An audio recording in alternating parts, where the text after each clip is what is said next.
we have a question from Extreme Marketing. One of our members here says, where does your major funding come from, Chief, and is it holding strong during COVID? Of course, our funding comes from our tax base. It has been constant. With the COVID, we have had to change some of the resources that we would spend for other things and spend it towards cleaning and sanitation and PPE, but we have remained steady and constant. And we've had a lot of contribution from our community as well with donations for those. So we're a good standing now. Of course, now we have seen that you need to look in advance and be more clairvoyant in some of the things that could happen. So as far as supplies, we will not find ourselves in a shortage in the future. We will probably need some more storage areas. So we might be able to help out others in the future, but we have remained constant in our funding and what we've needed for this response. Another question from Don Masura to the Chief. At a time when everything is going wrong, our officers are now being expected to do everything right.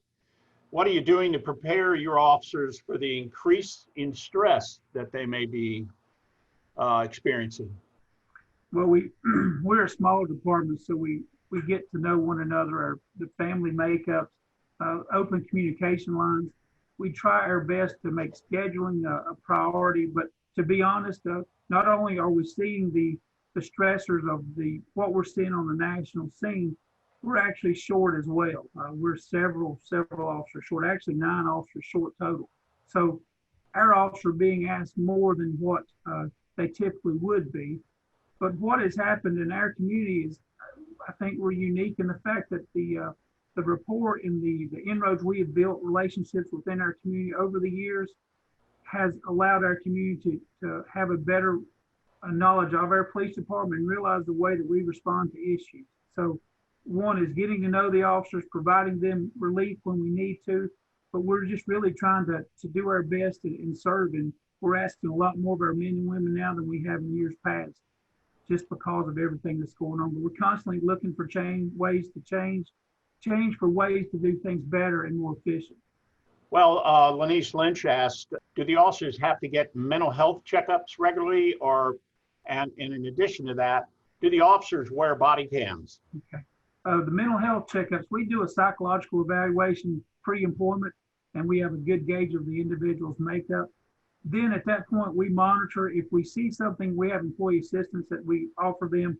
And if they're involved in any critical incidents, of course, they get psychological evaluation as well. We call it fit for duty. So yes, we do offer, and we do take advantage of those opportunities as well. In regards to body cams, yes, all of our officers wear body cams. Shante Anderson's joined us, and she says, thanks for being here today. I heard you speak briefly about the officers that are trained in substance abuse and mental health. Is this crisis team responding to calls of a specific crisis, or is it more who is on call for that time period? No, we don't have a crisis team. We have a we have a SWAT team that responds in the calls which are applicable to those.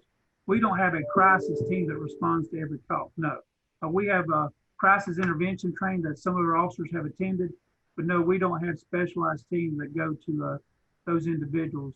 Our officers are generally trained in their general duties, and they respond on their own. And they'll have backup as needed, but no, we don't have a specific team that addresses. Right. And in a related to that question, Brendan McCallick-Bass had said, have the police seen any increase with mental health encounters since COVID? Obviously has locked a lot of people in their homes, and there's more anxiety, there's more stress. We have seen an increase to a percentage. I can't really put it to you, but I can give you a specific example. We dealt with a young man not long ago he had done really well. He had substance abuse issues, but due to the fact that he could no longer have his group meetings, it caused him to relapse, and it opened up the door again. So yes, we are seeing it. We're dealing with it firsthand. We really are. I seem to notice, you have how many officers, without the ones you haven't filled, how many sworn officers on the street now? We're probably around 30 right now.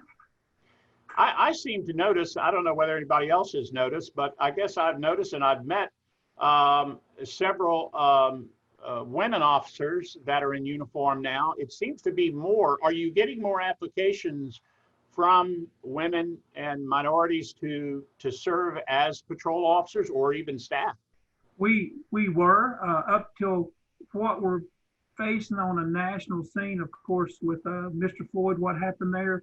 Of course, that has made a lot of individuals not want to follow this career. But up until that point, yes, so we are very happy with the diversity that we've been able to attract, and I think that's just a sign. And we're out there trying we want to be a more diverse department because diversity is what our community needs. We have a diverse community, so therefore we have made great strides, and there's more strides to be made in that area. But yes, we're proud of the fact that we have men and women and different ethnicities represented, and we want more of that. We want more of that. Right.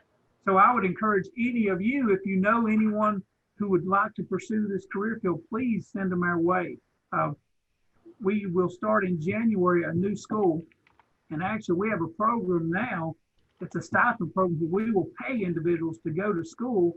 Once they finish up with basic law enforcement training, they have a job waiting for them. Right. So not many departments offer that. So I would encourage, and I ask you, each of you, if you know someone who is interested, please send them our way, because we would love to put them in a different area of service in our community.